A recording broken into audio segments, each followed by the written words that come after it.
ನಿಮ್ಮ ಹಳೆಯ ಚಿನ್ನದ ಒಡವೆನ ಅಧಿಕ ಬೆಲೆಗೆ ಮಾರಬೇಕೆ?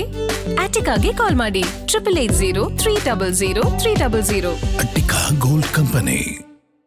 ಬೆಂಗಳೂರಿನಲ್ಲಿ ಬೃಹತ್ತಾದ ಅಂತಾರಾಷ್ಟ್ರೀಯ ಮಟ್ಟದ ಕ್ರಿಕೆಟ್ ಕ್ರೀಡಾಂಗಣ ಸ್ಥಾಪನೆಗೆ ಸರ್ಕಾರ ಮುಂದಾಗಿದೆ. ದೇಶದ ಅತಿ ದೊಡ್ಡ 2ನೇ ಕ್ರಿಕೆಟ್ ಕ್ರೀಡಾಂಗಣ ನಿರ್ಮಾಣಕ್ಕೆ ಸಿಎಂ ಸಿದ್ದರಾಮಯ್ಯ ಅವರು ಶಂಕುಸ್ಥಾಪನೆ ನೆರವೇರಿಸಿದ್ದಾರೆ.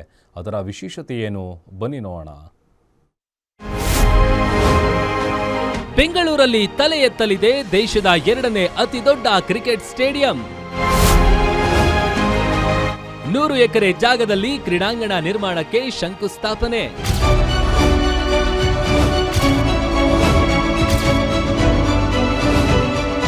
ಬೆಂಗಳೂರಿನಲ್ಲಿ ಕಳೆದ ವರ್ಷ ಆರ್ಸಿಬಿ ಸಂಭ್ರಮಾಚರಣೆ ವೇಳೆ ನಡೆದ ಕಾಲ್ತುಳಿತ ದುರಂತ ಇಡೀ ವಿಶ್ವವನ್ನೇ ಬೆಚ್ಚಿ ಬೀಳುವಂತೆ ಮಾಡಿತ್ತು.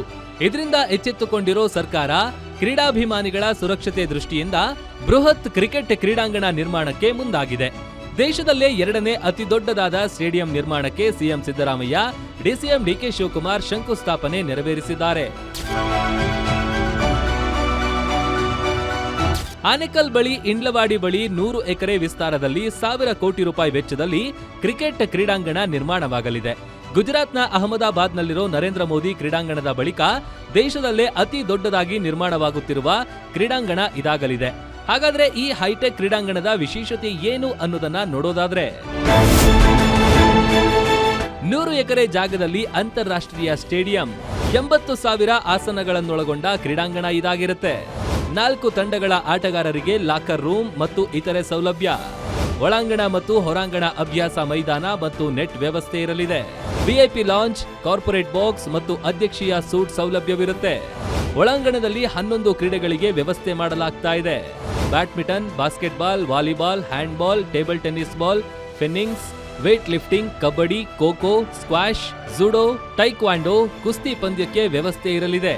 ಹೊರಾಂಗಣ ಕ್ರೀಡಾಂಗಣದಲ್ಲಿ 8 ಕ್ರೀಡೆಗಳಿಗೆ ವ್ಯವಸ್ಥೆ ಮಾಡಲಾಗ್ತಾ ಇದ್ದು, athletic track, tennis, basketball, volleyball, handball, padel, pickleball ಕ್ರೀಡೆಗೆ ವ್ಯವಸ್ಥೆ ಇರಲಿದೆ.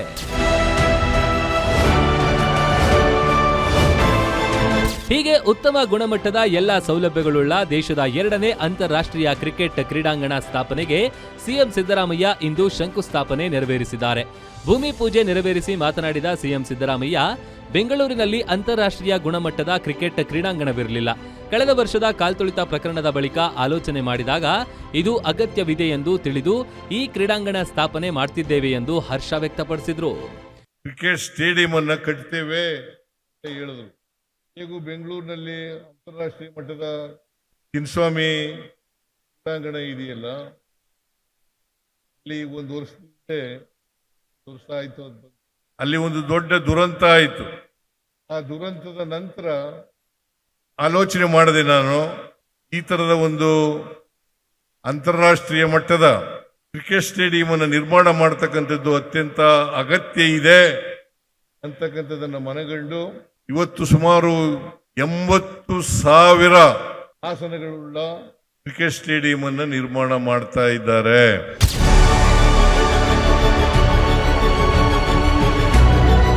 ಇನ್ನು ಸಮಾರಂಭದಲ್ಲಿ ಉಪಸ್ಥಿತರಿದ್ದ ಡಿಸಿಎಂ ಡಿಕೆ ಶಿವಕುಮಾರ್ ಮಾತನಾಡಿ, ಸಿದ್ದರಾಮಯ್ಯ ನೇತೃತ್ವದ ಸರ್ಕಾರ ಬೆಂಗಳೂರಿನ ಟ್ರಾಫಿಕ್ ಸಮಸ್ಯೆ ಕಡಿಮೆ ಮಾಡಲು ದಾರಿ ಇಲ್ಲದಿದ್ರೂ ದಾರಿ ಮಾಡಿಕೊಂಡು ನಡೆಯಬೇಕು ಅನ್ನೋ ಹಂಗೆ ನಮ್ಮ ಸರ್ಕಾರ ದಾರಿ ಹುಡುಕಿ ಇದೀಗ ಅಂತಾರಾಷ್ಟ್ರೀಯ ಗುಣಮಟ್ಟದ ಕ್ರೀಡಾಂಗಣ ನಿರ್ಮಿಸ್ತಾ ಇದೆ ಅಂದ್ರೆ ಬಹಳ ವರ್ಷಗಳ ಕನಸು ನನಸಾಗ್ತಾ ಇದೆ ಅಂತ ಜಮೀರ್ ಅಹಮದ್ ಸಂತಸ ವ್ಯಕ್ತಪಡಿಸಿದ್ದಾರೆ. ನಾಳೆ ಏನು ಅನ್ನೋದು ನಮ್ಗೆ ಯಾರಿಗೂ ಗೊತ್ತಿಲ್ಲ. ನಿನ್ನೆ ಏನಾಯ್ತು ಅನ್ನೋದು ಚರ್ಚೆ ಮಾಡುತ್ತಲ್ಲ ಅವಶ್ಯಕತೆ ಇಲ್ಲ. ಇವತ್ತು ಏನಿದೆ ನಮ್ಮ ಕೈಯಲ್ಲಿ ಅನ್ನೋದನ್ನ ಚೆನ್ನಾಗಿ ನಾವು ಬಳಸ್ಕೊಳ್ಬೇಕು. ಅದಕ್ಕೆ ಸಿದ್ದರಾಮಯ್ಯನ ನೇತೃತ್ವದ ಸರ್ಕಾರ ನಾವೆಲ್ಲ ಸೇರ್ಕೊಂಡು ಬೆಂಗಳೂರು ನಗರಕ್ಕೆ ಒಂದು ಹೊಸ ಕೊಡುಗೆಯನ್ನು ಕೊಡಬೇಕು. ಬೆಂಗಳೂರಿನಲ್ಲಿ ಟ್ರಾಫಿಕ್ ದಟ್ಟಣೆಯನ್ನ ಕಡಿಮೆ ಮಾಡಬೇಕು.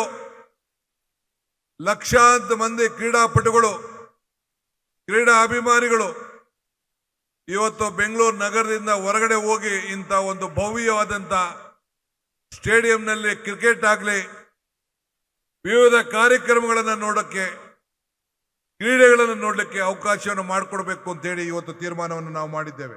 ಸ್ಟೇಡಿಯಂ ಗುದ್ಲಿ ಪೂಜೆ ತಮಗೆಲ್ಲ ಗೊತ್ತಿದ್ದಂಗೆ 100 ಎಕರೆದಲ್ಲಿ ಇವತ್ತು ಈ ಸ್ಟೇಡಿಯಂ ಆಗ್ತಾ ಇರೋದು. 100 ಎಕರೆದಲ್ಲಿ 900 43 ಕೋಟಿ ವೆಚ್ಚದಲ್ಲಿ ಇವತ್ತು ಸ್ಟೇಡಿಯಂ ಆಗ್ತಾ ಇರೋದು. GST ಬಿಟ್ಟು GST 18% ಇನ್ಕ್ಲೂಡ್ ಮಾಡಿಕೊಂಡ್ರೆ ಕನಿಷ್ಠ 1200 ಕೋಟಿ ಆಗ್ತದೆ. ಬರೀ ಇಲ್ಲಿ ನನ್ನ ಅನಿಸಿಕೆ ಇಡೀ ದೇಶದಲ್ಲಿ ದೊಡ್ಡ ಯಾವುದನ್ನ ಇಂಟರ್ನ್ಯಾಷನಲ್ ಸ್ಟೇಡಿಯಂ ಇದೆ ಅಂದರೆ ಅದು ಗುಜರಾತ್ ಬಿಟ್ಟರೆ ನನಗೆ ಇವತ್ತು ಭಾಳ ಸಂತೋಷನ ತಂದಿರೋದಂದರೆ ಇವತ್ತು 2ನೇ ರಾಜ್ಯದಲ್ಲಿ ನಮ್ಮ ಕರ್ನಾಟಕದಲ್ಲಿ 2ನೇ ದೊಡ್ಡ ಮಟ್ಟದಲ್ಲಿ ಇಂಟರ್ನ್ಯಾಷನಲ್ ಸ್ಟೇಡಿಯಂ 80,000 ಕೆಪಾಸಿಟಿದು ಇಲ್ಲಿ ಆಗ್ತಾ ಇರೋದು ನನಗೆ ತುಂಬ ಸಂತೋಷನ ತಂದಿದೆ.